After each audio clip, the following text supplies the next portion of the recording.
안녕하세요. 결혼한 지 2년 차가 된 30대 중반의 여성입니다. 사람에게는 누구나 마음에 담아두는 일이 하나씩은 있다고 해요.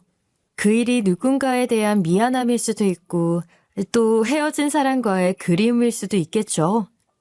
저희 가족에게도 마음에 담아두고 아직 이별을 하지 못한 존재가 있어요. 사실 저희 가족들은 10년 전 안타깝게 동생을 떠나보내는 일이 있었거든요.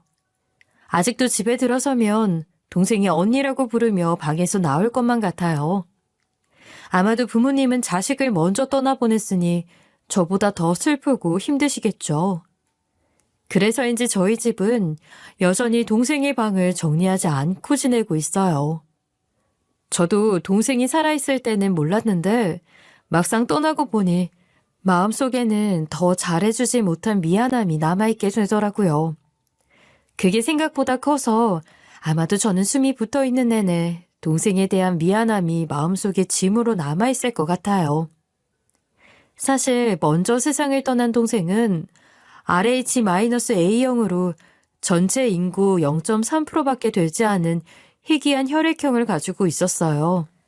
아무래도 희귀한 혈액형이라 사고가 나거나 아파서 수술이라도 받게 되면 일반적인 혈액형과는 다르게 쉽게 혈액을 구하지 못하기에 늘 조심하면서 살 수밖에 없었죠. 그런데 하늘이 무심하게도 빗길을 달리던 차에 치이는 교통사고가 나게 되었고 사고 당시에 수혈이 필요한데도 혈액을 어떻게 구할 방법이 없어서 받지 못했어요. 가족 중에라도 같은 혈액형이 있으면 줄 수 있었겠지만 안타깝게도 저희 식구 중에 유일하게 동생만 RH-A형이었죠. 그래서 끝내 손도 못 써보고 동생을 보낼 수밖에 없었어요. 동생을 떠나보낸 뒤 저희 가족들은 많은 생각을 하게 되었어요. 부모님은 저희 동생같이 손도 못 써보고 안타깝게 떠나는 아이들이 세상에 많을 거고 우리라도 나서서 한 사람이라도 살리자라는 결심을 하셨어요. 특히 저희 친정아빠는 동생과 똑같은 혈액형은 아니었지만 희귀한 혈액형을 가지고 계셨기에 더 큰 도움이 될 것이라는 생각을 하셨죠. 그래서 매주 온 식구가 헌혈을 하러 가는 게 당연한 일이었고 자연스럽게 기증이나 수혈에 대한 개념도 생기게 되었어요. 이뿐만이 아니라 이렇다 할 꿈이 없었던 저는 동생의 죽음 이후 간호학과에 진학하게 된 계기를 만들 수 있었죠. 아무래도 안타깝게 동생이 먼저 세상을 떠났기에 간호학과에 진학한 이상 한 사람이라도 더 살리고자 하는 마음가짐이 있었어요. 덕분에 저는 하나라도 더 배우고 익혀야겠다라는 생각 때문에 학교를 다니는 4년 내내 장학금을 받고 남들 다 하는 소개팅이나 연애 한 번 안 하면서 공부만 했었죠. 그런데 학교를 다닐 당시 이런 저를 4년 내내 좋아하던 남자가 있었어요. 그 사람은 물리치료학과에 다니던 1살 많은 선배였고 우연히 교양 수업을 같이 듣게 된 날부터 호감을 보였죠. 그러나 저에게 있어서 연애는 사치였고 있을 수 없는 일이었기에 선배가 아무리 좋아한다고 달라붙어도 계속 거절을 할 수밖에 없었어요. 결국 선배는 계속된 저의 거절에 포기를 한 듯 보였죠.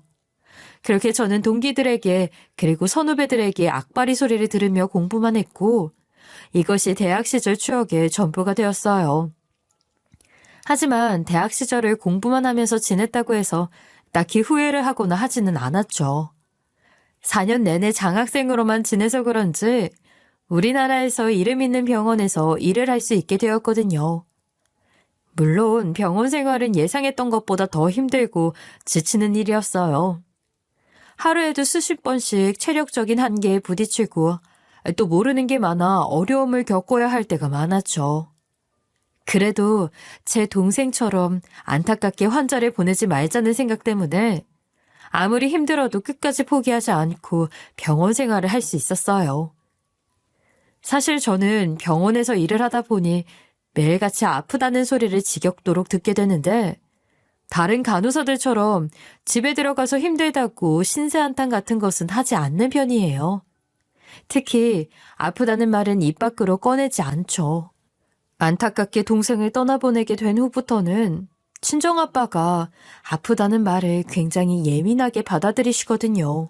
그래서 병원에서 있었던 일뿐만 아니라 혹시 제가 몸이 안 좋은 날이 있어도 그걸 감추는 게 습관이 되었어요.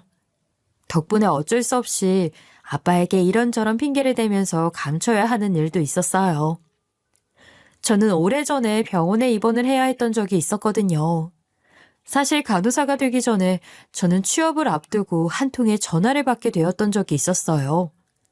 그때는 혹시나 하는 생각에 모르는 번호도 혹시 합격 전화일까 늘 휴대폰을 붙들고 지냈었죠. 그런데 그 전화는 조혈모 세포를 기증하겠다고 했던 곳이었어요. 저는 동생을 잃게 된 이후 혹시 기회가 생긴다면 혈액 기증 외에 더 좋은 일을 하고 싶다는 생각을 가지고 있었죠. 그래서 이것저것 알아보다가 우연히 조혈모 세포 기증을 알게 되었고 관련 기관의 정보를 등록했었어요. 그때는 과연 기증으로 이어질 수 있을까 반신반의를 하면서 등록을 했던 것인데 정말로 이렇게 연락이 오게 될 줄은 몰라서 전화를 받고 나서 조금은 놀랐던 것 같아요. 당연히 저는 기증을 하기로 마음을 먹고 정보를 등록했던 것이지만 순간 부모님께서는 어떻게 생각을 하실지 걱정이 되더라고요. 물론 좋은 일을 하기 위한 일이기는 해도 아빠는 제가 입원을 해야 할 것 같다고 말씀을 드리면 난리가 나실 것이 뻔했기에 걱정이 될 수밖에 없었죠. 하지만 기증센터의 이야기를 들어보니 보통 조혈모 세포 기증은 가족과 일치하는 사람이 없으면 기증자를 찾게 된다고 했어요. 전화 한 통을 이어나가면서 한편으로는 부모님의 반응이 걱정이 되었지만 누구보다 애타는 그 심정을 알기에 저는 더 이상 망설이지 않고 전화가 온 날 바로 기증 절차를 밟겠다고 결정했죠. 이전에 동생이 교통사고가 났을 때 저희 가족들도 혈액을 기증받지 못해서 애가 탔던 기억이 있거든요. 물론 결정하고 보니 아빠에게 이야기를 어떻게 해야 할지 막막했었죠. 그래서 일단 엄마에게 먼저 기증센터에 연락을 받았다는 말씀을 드리게 되었어요. 그런데 알고 보니 비슷한 시기에 엄마도 기증센터에서 연락을 받았다고 했죠. 엄마도 전화를 받자마자 저와 같은 생각을 가지고 있었고 이미 마음의 준비와 결정은 다 한 뒤였어요. 그러나 엄마도 결정을 하고 보니 이 문제에 누구보다 예민할 아빠가 걱정이 된다고 하셨죠. 그렇다고 해서 저와 엄마 모두 조혈모 세포 기증을 포기하고 싶지는 않았기에 어떻게든 아빠 모르게 할 방법이 없을까 고민을 했었어요. 그러던 찰나에 모녀끼리 다정하게 여행을 다녀오겠다는 말로 입을 맞추기로 하였죠. 다행히 아빠는 엄마와 함께 여행을 간다고 하니 큰 의심 없이 알겠다고 말씀하셨고 저희 모녀는 무사히 입원을 할 수 있었어요. 처음에 저는 조혈모 세포 기증도 혈액 기증처럼 큰 아픔 없이 끝나는 거라고 생각을 했었죠. 그러나 조혈모 세포 기증은 혈액 기증과는 차원이 다른 고통이었어요. 골수를 채열하는 과정이 있었고 마취에서 깨어났을 때 큰 고통이 있었죠.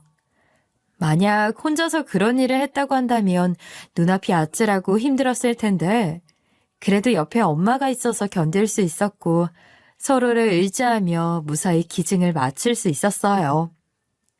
저와 엄마가 집으로 돌아갔을 때 아빠께서도 여행을 갔다고 믿고 있었고 본인 선물을 하나도 사오지 않았다며 툴툴대기만 했죠. 조혈모 세포 기증은 정말 힘들었지만 저는 누군가를 도울 수 있어서 기쁜 마음이 들었어요. 다시 한 번 더 기회가 있으면 고민 없이 하겠다고 할 정도로요. 이후 저는 무사히 취직을 할 수 있었고 3년 뒤에 같은 병원에서 저를 좋아하던 선배를 다시 만나게 되었어요. 당연히 저는 우연일 것이라고 생각했는데 선배는 졸업 후에도 꾸준히 저의 소식을 찾아봤고 그 많은 곳 중에서 이 병원을 선택한 이유도 제가 있어서라고 고백을 했어요. 처음에는 거침없이 다가오는 선배가 당황스럽기도 하고 부담스럽기도 했으나 시간이 지나면서 저 하나만 바라보는 해바라기 같은 선배의 모습에 연애를 시작할 수 있게 되었고 결혼까지 꿈꾸게 되었죠. 그렇게 저희 둘은 만난 지 2년 만에 결혼을 결심하게 되었고 곧바로 상견례 날짜를 잡을 수 있었어요. 평소에 남편은 항상 저를 아껴주고 사랑해 주었고 본인 일을 할 때는 저만큼 헌신적으로 하는 편이었죠. 덕분에 주변에서는 저희를 보면서 천사 둘이 만났다고 할 정도였어요. 사실 남편도 저처럼 꾸준히 헌혈이나 소아암 환우들에게 기부를 하고 있었거든요. 그래서 저는 남편의 모습을 보면서 이런 사람이라면 평생을 함께 살아도 행복할 수 있겠다라는 생각을 꾸준히 해왔어요. 그런데 남편이 저에게 프로포즈를 하던 그날 갑자기 해줄 말이 있다고 하더라고요. 평소에 이렇게 진지하게 분위기를 잡고 이야기하는 편이 아니라 순간 무슨 일이 있나 싶었죠. 유진아, 너한테 이런 이야기를 하는 게 맞는 건지 모르겠는데 그래도 결혼할 사람이니 미리 말해두는 게 좋을 것 같아서. 사실 나 외동이 아니고 동생이 한 명 있어. 응? 그게 무슨 소리야? 당신 외동 아니었어? 지금까지 만나면서 나한테 항상 외동이라고 했잖아. 당신 또 나한테 장난치려고 일부러 그러는 거지? 처음에는 남편이 워낙 장난기가 많다 보니 또 장난을 치려는구나 하는 생각을 했었어요. 하지만 그날 남편은 굉장히 진지했고 표정을 보아하니 단호한 게 정말 숨겨둔 배다른 동생이라도 있는 건가 하는 생각이 들었죠. 장난치는 거 아니야. 내가 너한테 왜 이런 말도 안 되는 장난을 치겠어? 나 정말로 동생이 한 명 있어. 나랑 8살 나이 차가 있고 지금은 외국에서 따로 지내고 있어. 동생이 있다는 것을 숨기고 결혼해야 하나 했는데 와이프 될 사람인데 당신한테 숨기는 것은 아닌 것 같아서. 뭐라고? 정말로 당신한테 동생이 있다고? 그런데 왜 동생이 있다는 것을 숨기고 결혼을 해야 하나 고민을 했는데?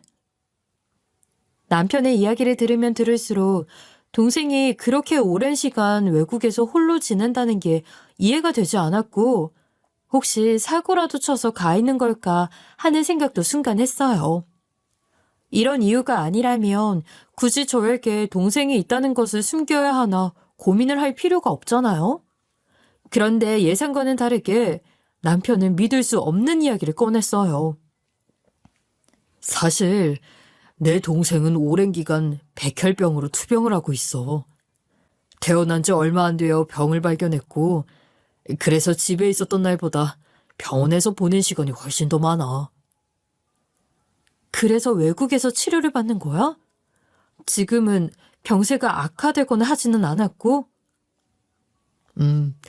운이 좋은 건지 다행히 지금은 백혈병에서 벗어났어. 괜찮아진 뒤로는 배우고 싶은 것들이 많다고 원 없이 공부하겠다면서 외국에서 학업을 이어가고 있고. 아, 그래? 백혈병에서 벗어났다니 다행이네. 그런데 지금까지 왜 동생을 숨기려고 했던 건데? 그게 새어머니 때문에 동생이 한국에 오지 못하고 있거든. 배 아파 낳은 자식도 키우기 힘들다는데 남의 자식인 동생이 백혈병으로 중내 산해하고 있으니까 아버지께서 재혼을 하면서 새어머니가 아픈 동생을 친자식처럼 살피기에는 어려움이 있을 것 같다는 판단을 하셨던 것 같아. 게다가 새어머니가 워낙 돈에 민감한 성격이라 치료를 하면서 얼마가 드는지 확인하기 시작하면서 동생이 힘든 치료를 받으면서 눈치를 볼 것 같았고 그래서 아버지는 아예 동생의 존재를 숨기기로 결심하셨던 거야. 덕분에 나는 외동처럼 살았어. 그래서 나한테 그 사실을 숨겨야 하나 말아야 하나 고민했던 거야? 그동안 많이 힘들었겠네. 나보다 아버지가 많이 힘드셨지. 새어머니한테 동생의 존재도 숨겨야 하고 치료비를 감당하기 위해서 쉬지 않고 돈을 벌었거든. 게다가 아버지가 의사가 된 이유도 다 동생 때문이었어. 외국에서 치료를 받았지만 혹시나 동생 낳았는데 도움이 될까 해서. 사실 저는 남편에게 숨겨진 동생이 있다는 것은 괜찮았는데 모든 이야기를 듣고 나니까 시어머니 되실 분이 확실히 보통 사람은 아니구나 하는 촉이 섰어요. 하지만 왠지 모르게 저와 남편은 하늘이 이어준 인연이 아닌가 하는 생각도 들었죠. 남편의 이야기를 듣고 저는 동병상련의 기분을 느꼈거든요. 그래서 그동안 숨겨왔던 남편의 이야기를 모두 듣고 나서 저는 처음으로 저희 집 사연에 대해서도 이야기를 하게 되었어요. 그동안 남편은 저와 연애를 하면서 한 번도 빼놓지 않고 항상 저를 집까지 바래다 주었죠. 마음 같아서는 집에 들어오라고 해서 차 한 잔 같이 하고 싶었지만 저는 연애를 하는 내내 한 번도 집에 들어오라고 말을 하지 못했어요. 그 이유는 바로 동생 방 때문이었죠. 저희 가족들은 동생이 떠난 지 한참이 되었음에도 아직까지 방을 정리하지 않고 마지막 모습 그대로 두고 있거든요. 당시 부모님께서는 자식 잃은 슬픔에 동생이 떠났다는 것을 받아들이기 힘들어 하셨고, 집에 동생의 흔적을 하나라도 남겨둬야겠다면서 방을 치우지 않기로 결정하셨어요. 물론 언젠가는 정리해야 한다는 것을 모두가 알고 있지만 동생이 살아있는 것처럼 방을 그대로 놓고 지내다 보니 왠지 모르게 자꾸만 미루게 되더라고요. 왜냐하면 저와 부모님은 가끔 동생이 보고 싶거나 그리워지면 그 방에 들어가 한참 앉아있다가 나오거든요. 주인이 없는 방이지만 그래도 그곳에 들어갔다가 나오면 힘들 때 위로가 되고 그리울 때는 동생을 만나고 온 듯한 느낌이 들어서 만약 그 방이 없어진다면 다들 힘들어질 것 같아 쉽사리 정리를 하지 못했죠. 그러나 친척들이나 가까운 지인들은 떠난 사람 방을 그대로 두는 것이 말이 되는 일이냐면서 저희 가족을 이상하게 보았어요. 방에 제사상 차려놓은 것도 아니고 그게 뭐 하는 짓이냐면서요. 그러면서 떠난 사람 방을 치우지 않고 그대로 두면 제 동생이 편히 눈을 감지 못한다며 붙잡아 두지 말고 얼른 유품이랑 정리해서 방을 다른 곳으로 채우라고 했죠. 하지만 저희 가족들은 아직까지 동생의 방을 그대로 두고 있는 상황이고 부모님은 제가 남편과 연애를 할 때 집에서 차 한 잔 대접 못하게 한 게 마음에 걸린다면서 계속 미안해하셨어요. 마찬가지로 저도 연애할 때 집에 초대하지 못했던 것을 계속 마음에 두고 있었죠. 그래서 저도 이때다 싶어서 남편이 숨겨놓은 이야기를 꺼낸 날에 저희 가족사를 다 털어놓게 되었던 것이었어요. 저의 이야기를 듣고 남편도 많이 놀란 듯 보였지만 그날 저희 둘은 속 깊은 대화를 나눌 수 있었고 더욱더 단단해질 수 있었죠. 또 저는 결혼에 대한 확신이 서게 되었고 이제는 둘이 행복하게 잘 살면 되겠다 싶었어요. 그러나 본격적으로 결혼 준비를 시작한 저에게 뜻하지 않은 위기가 생기게 되었죠. 사실 저희 둘은 인사 과정을 건너뛰고 바로 상견례를 하기로 했어요. 양가 부모님도 허락하신 일이었고 이왕 이렇게 하기로 했으니 빠르게 결혼 절차를 진행하는 게 좋겠다고 하셨죠.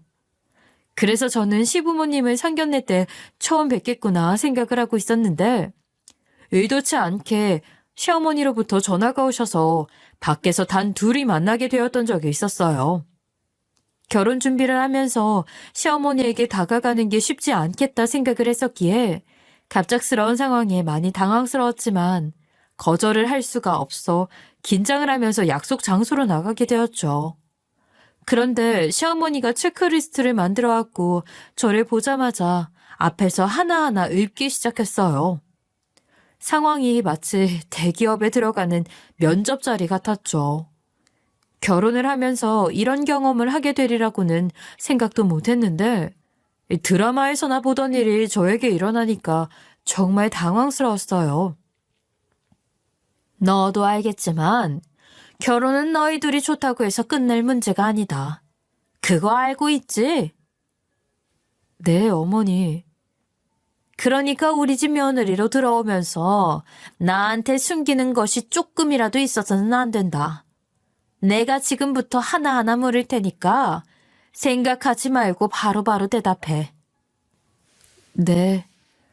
부모님 것까지 다 해서 총 재산은? 결혼 자금은 어떻게 하냐? 그리고 골프 같은 취미는 없고?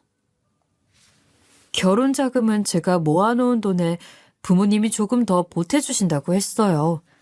그리고 골프는 하지 않는데 운동 겸해서 테니스 배우고 있어요. 또 부모님 재산은 제가 관심이 없어서 잘 모르겠어요. 저희 친정 그냥 평범한 집안이에요. 그래도 부모님 재산 대충은 알 거 아니야. 아휴, 이건 내가 상견례 때 따로 물어보마. 그리고 관리는 어떻게 하냐? 피부과든 네일샵이든 다 말해. 며느리 팔자까지 고쳐줄 생각 없어 나는. 내일은 제가 간호사라서 못하고 피부과는 안 다녀요. 그래? 아니 젊은 애가 피부 관리도 안 하고 뭐 왜 떼?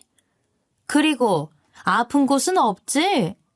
아무리 간호사라 해도 네가 만약 큰 병 걸리면 우리 집 돈이 무르르듯 빠져나갈 테니 몸 관리 잘해라. 버려지기 싫으면. 아픈 곳은 따로 없어요, 어머니. 그런데 갑자기 이런 것들은 왜 물으세요? 아니, 너도 의료인 집으로 시집 오려면 이 정도는 감수해야지. 우리 집 며느리들이 다들 탐내는 자리다. 그러니까 너도 감지덕지인 줄 알고 잘해라. 처음에는 그냥 점심이나 같이 먹자고 하셔서 나갔던 자리인데 아주 세세한 것들을 추가해서 온갖 걸 묻고 압박하는 느낌이 있었어요. 쉽게 이야기해서 돈이 들 만한 것은 미리미리 다 두드려보는 수준이었죠. 차라리 예단 예물 문제를 상의하는 거라면 이렇게 황당하고 어이가 없지 않을 텐데 부모님 재산까지 대라고 하시니 이걸 얘기해야 하나 말아야 하나 혼란스러웠어요. 게다가 아픈 곳이 있으면 버릴 거라는 말도 안 되는 협박까지 하시니까 그 순간 이 결혼을 하는 게 맞나? 라는 생각이 들었죠. 시어머니의 인성을 보니까 시아버지와 남편이 그동안 왜 동생을 숨겨왔는지 이해가 되더라고요. 시어머니는 안 그래도 집안부터 직업까지 무엇 하나 마음에 안 드는데 혹시라도 제가 결혼 전에 안 하던 것을 할까봐 왠지 모르게 불안한 모양이었죠. 그냥 평범한 식사 자리인 줄만 알았는데 시어머니를 만나고 난 뒤 마음이 착잡해졌어요. 식사 자리에서는 다른 사람도 아닌 시어머니가 질문을 하시니 어쩔 수 없이 있는 그대로 대답을 했는데 막상 시어머니와 헤어지고 난 후에 말 하나하나를 곱씹어 보니 한숨만 나왔죠. 아무래도 남편과 결혼을 하게 되면 시어머니가 돈으로 저를 휘두르고도 남을 것 같았고 괜히 미친 기분으로 결혼을 하는 듯한 생각이 들었거든요. 물론 남편 하나만 보면 정말 괜찮은 사람이었지만 저는 며느리로 들어가게 되는 건데 시어머니를 피할 수 있는 방법은 없잖아요. 그래서 상견례를 앞두고 결혼을 해야 하나 말아야 하나라는 심각한 고민에 빠지게 되었어요. 사실 저도 저지만 결혼에 대해 고민을 하는 가장 큰 이유는 부모님 때문이었죠. 이미 한 번 동생 일 때문에 많이 힘들어 하셨는데 그런 부모님에게 또 다른 상처를 주고 싶지는 않았거든요. 그런데 시어머니와 따로 만나보니 저희 부모님에게 상처를 주는 일을 벌이고도 남을 것 같다는 생각이 들었어요. 하지만 한편으로는 시어머니 하나 때문에 이렇게 마음에 잘 맞는 사람을 놓쳐야 하나라는 생각도 들었죠. 게다가 남편이 이야기하는 것을 들어보니까 평소에 새어머니와는 거의 내외하면서 지내는 것 같아서 자주 만날 일이 생길까 하는 생각도 있었고요. 정말 마음이 반반으로 나뉜 기분이었죠. 이렇게 며칠이 지나고 병원에서 정신없이 뛰어다니며 일을 하고 있었는데 갑자기 누군가 저를 찾아왔다는 연락을 받은 적이 있어요. 그래서 손님이 계시다는 곳으로 가보았는데 노신사 한 분이 앉아 계시더군요. 얼굴도 본 적이 없는 모르는 사람이라 같이 일하는 간호사가 사람을 착각하고 잘못 연락을 했나 보다라는 생각이 들어 다시 확인 전화를 해보려고 하고 있었죠. 그런데 노신사가 저를 발견하고 앞으로 다가오더니 먼저 인사를 건네는 거예요. 안녕하세요. 이미숙 씨 따님 되시죠? 갑자기 찾아와서 미안해요. 네, 맞아요. 그런데 누구세요? 저는 처음 뵙는 것 같은데요. 참, 내 소개를 안 했네요. 저는 미숙 씨랑 같은 고향에서 살던 사람이에요. 고마운 일이 있어서 그동안 인사를 하고 싶었는데, 기회가 닿지 않아서 못하다가, 우연히 따님분이 일하시는 병원이라고 해서, 이렇게 신뢰를 무릅쓰고 찾아왔네요. 저를 찾아온 노신사는 저에게 꽃과 홍삼이라면서 쇼핑백을 챙겨주었어요. 그런데 아무리 생각해도 엄마가 일하는 곳도 아니고 딸이 일하는 곳까지 찾아와 홍삼과 꽃 선물을 챙겨주는 게 이상한 거예요. 엄마가 얼마나 고마운 일을 했길래 이렇게 직접 찾아와서 선물을 주는 건지 꽃과 홍삼을 받고도 의심이 가는 게 한두 개가 아니었죠. 그러시군요. 그런데 고향 분이시라면서 엄마에게 직접 연락하셔서 전달을 해주실 수도 있었을 텐데 왜 저에게 찾아오신 건가요? 그게 미숙 씨랑은 연락이 끊어져서 할 수가 없어요. 아, 그러시군요. 제가 엄마에게 선물을 전달해드리면 분명히 감사 인사하겠다고 하실 것 같은데 전화번호 하나만 남겨주실 수 있나요? 아니에요. 그렇게까지 하실 필요 없어요. 그냥 지나가다가 고마웠던 일이 생각나 잠깐 들은 거니 엄마에게 고마워했던 사람이 와서 선물만 전해주고 갔다고 그렇게 전달만 해주세요. 어떻게 그래요? 전화번호 남기시는 게 어려우시면 제가 엄마 모시고 한번 찾아뵐게요. 정말로 그럴 필요 없어요. 참, 듣기로는 곧 결혼한다고 하던데 진심으로 축하해요. 네? 제가 결혼하는 것은 어떻게 하셨어요? 우연히 미숙 씨 근황 물어보다가 아는 사람한테 들었어요. 정말 축하해요. 그리고 많이 바쁠 텐데 내가 시간 뺏어서 미안해요. 나는 줄 것도 다 줬고 하고 싶은 말도 다 했으니 먼저 가볼게요. 노신사는 전화나 직접 만나는 것을 피하는 듯한 느낌이 강했어요. 분명히 이런 걸 덜컥 받아가면 엄마도 이것저것 따져 물을 텐데 제가 아무리 물어봐도 본인은 엄마와 같은 고향 사람이라는 말만 반복했죠. 게다가 곧 제가 결혼을 할 예정이라는 것을 아는 것도 수상하고 이상했어요. 그래서 저는 이것저것 물어봐야겠다는 생각에 가려던 노신사를 붙잡았죠. 그러자 그 사람은 인자한 미소를 하고 웃으면서 저에게 곧 보게 될 테니 반갑게 만나자는 한마디만 남기고 끝까지 의미심장하게 사라졌어요. 어쩔 수 없이 저는 퇴근 후 집에 돌아가 엄마에게 노신사의 인상착의부터 말투까지 설명했죠. 그러나 엄마는 누군지 전혀 감을 못 잡았어요. 혹시나 잘못 찾아온 게 아닐까 싶어서 선물을 뒤적거려 봤는데 꽃다발에 엄마 이름이 적혀 있는 것을 보고 더 혼란이 왔죠. 게다가 홍삼 상자에는 의문의 카드키가 하나 들어있었어요. 메시지 카드 한 장 없이 의문의 카드키까지 들어있으니 엄마는 당황스러워하는 표정이 역력했죠. 하지만 이내 누군지 모르지만 카드키가 들어있으니 곧 연락이 올 거라면서 그대로 두자고 했어요. 그렇게 상견례 전날이 다가왔고 저는 시어머니에게서 연락을 받게 되었죠. 식사 함께 하는 걸로 알고 가볍게 만나자고 하시더군요. 사실 남편과 저는 상견례 장소를 계속 알아보고 있었고 마음에 드는 상견례 장소를 발견했던 상황이었어요. 음식점에서는 전날에만 예약을 하면 준비해주겠다고 해서 시어머니에게 연락이 왔던 그날 예약 전화를 하려고 했었죠. 그런데 시어머니께서 가볍게 만나자며 시댁에서 식사를 하자고 제안하시니 저로서는 부담을 덜어주려는 배려 같아서 나쁘게 들리지는 않았어요. 옆에 앉아있던 남편도 전화 내용을 듣고 놀랐는지 어머니가 이런 제안을 하실 줄은 몰랐다면서 정말 오래 살고 볼 일이라며 신기해했죠. 시어머니의 예상치 못한 제안에 저희는 알아보았던 상견례 장소 예약을 하지 않았고 그날 마음 편히 데이트를 즐길 수 있었어요. 그리고 대망의 상견례 날에 저는 부모님을 모시고 시댁으로 향하게 되었죠. 저도 처음 방문을 했던 거라 긴장을 많이 했었는데 부모님께서는 생각보다 으리으리한 집 수준에 많이 놀랐는지 안으로 들어가면서도 사돈집을 이렇게 와도 되는 거냐며 걱정을 많이 하셨어요. 그렇게 저와 부모님은 시댁집으로 들어가게 되었고 시어머니를 마주하자마자 집이 너무 크고 예쁘다며 말을 먼저 꺼냈죠.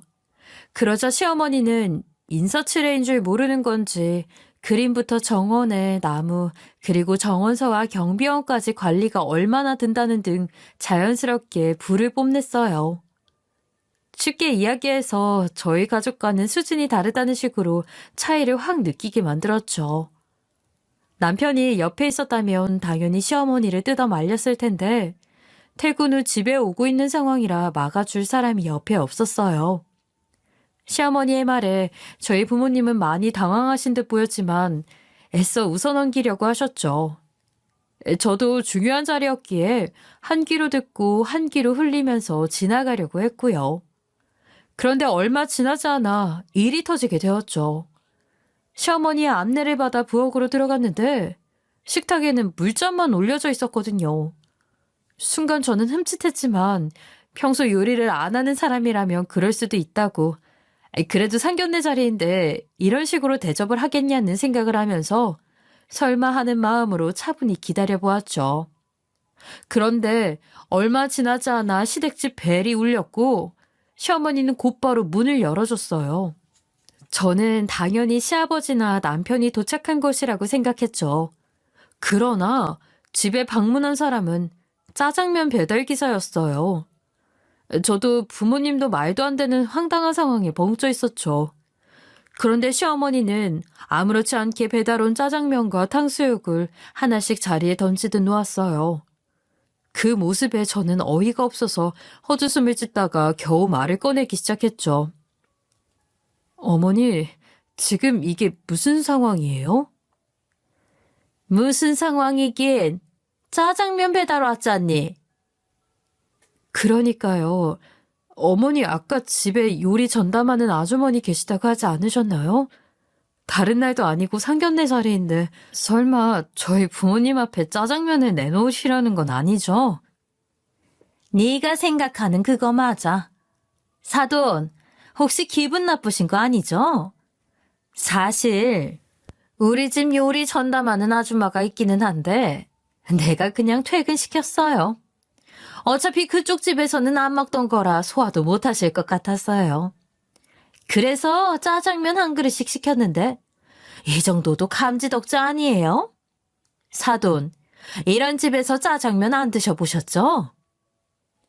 겉으로 티는 안 냈지만 저도 이 결혼에 대한 마음이 오락가락한 상황이었는데 말도 안 되는 이런 대우를 다른 사람도 아니고 저희 부모님한테 하니까 허용이 안 되었죠. 그리고 그 자리에서 저 하나 때문에 꾸역꾸역 참고 있는 부모님의 얼굴을 본 순간 더 억장이 무너졌어요.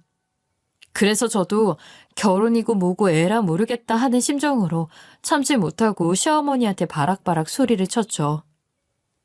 어머니, 정말 너무하신 거 아니에요? 대체 무슨 수준이요? 이게 어머니가 말한 가벼운 자리인가요?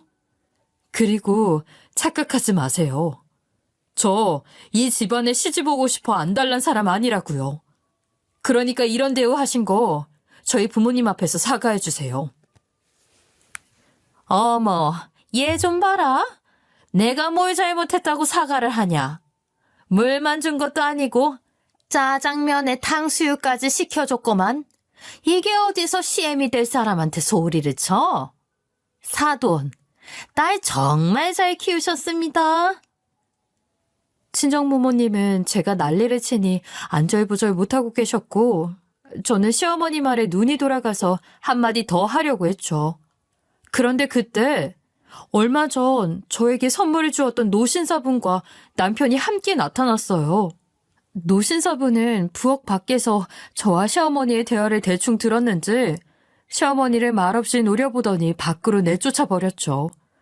그리고 갑자기 저희 엄마 앞에 큰절을 하면서 감사한 인연을 이렇게 또 이어주시다니 라고 하며 울먹였어요.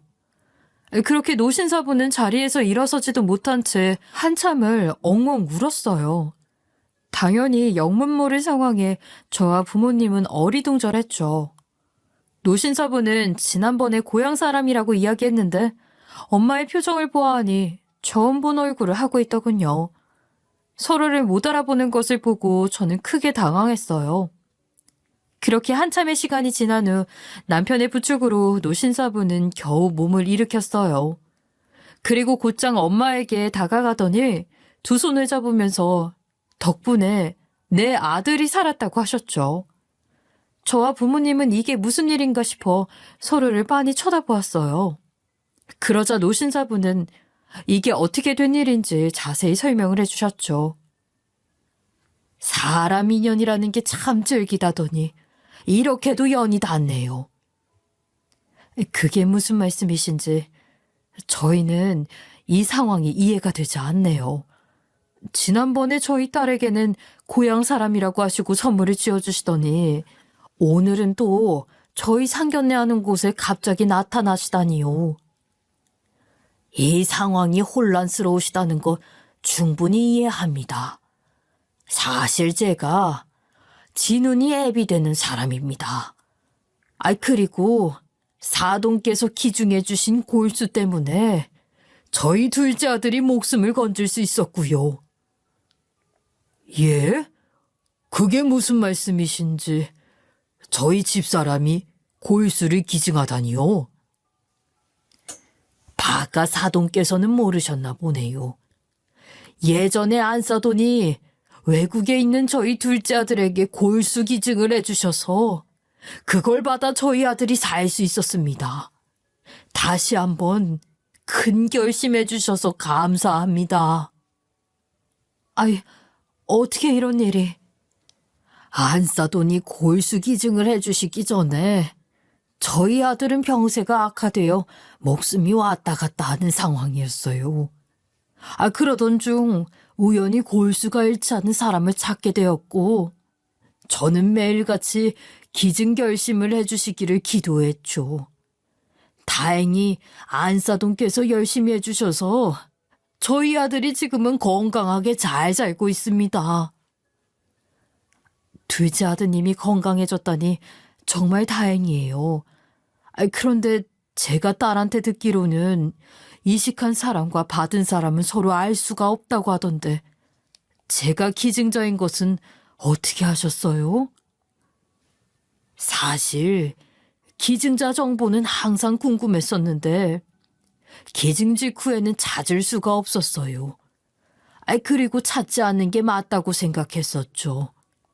그런데 우리 아들의 목숨을 구해주셨는데 어떻게든 그 은혜를 갚고 싶더라고요. 그래서 몇 년이 지나 동료 의사를 통해 간곡히 부탁해서 찾게 된 겁니다. 그러셨군요. 다시 한번 감사드립니다. 그리고 유진이 이렇게 잘 키워 며느리로 보내주셔서 너무 감사해요. 사실 유진이가 며느리로 온다는 것을 알고 제가 그때부터 준비를 했던 게 있었어요. 시아버지께서는 갑자기 거실로 나와보라고 말씀하시더니 커튼을 젖히고 손가락으로 건너편 저택을 가리키셨어요. 알고 보니 시아버지가 인근에 부모님과 제가 살 집을 마련해 두었던 것이었죠. 이전에 시아버지께서 선물로 주고 가신 홍삼 상자 속에 들어있던 키도 그 집 열쇠였던 것이었어요. 언제 들어왔는지 시어머니도 창문으로 집을 보면서 우리 집보다 더 크잖아, 미쳤네 라고 하면서 당장이라도 넘어갈 기세였죠. 그러나 시아버지는 그런 시어머니를 보고도 철저하게 무시했어요.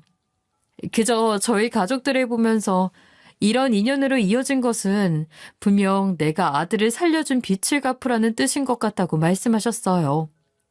마찬가지로 저희 남편도 엄마를 보면서 너무 감사하다고 앞으로 잘하겠다면서 절을 올렸죠. 시어머니는 그 모습을 보면서 우리 집보다 더 큰 집을 주면 어떻게 하냐고 거지들한테는 한 푼도 못 준다며 난리를 쳤어요. 하지만 시아버지는 곧바로 변호사를 호출하시더니 시어머니 앞에서 이혼을 통보했죠. 당신 계약 위반이야. 이제 이분들 내 가족이니까. 뭐라고? 이게 무슨 말도 안 되는 소리야?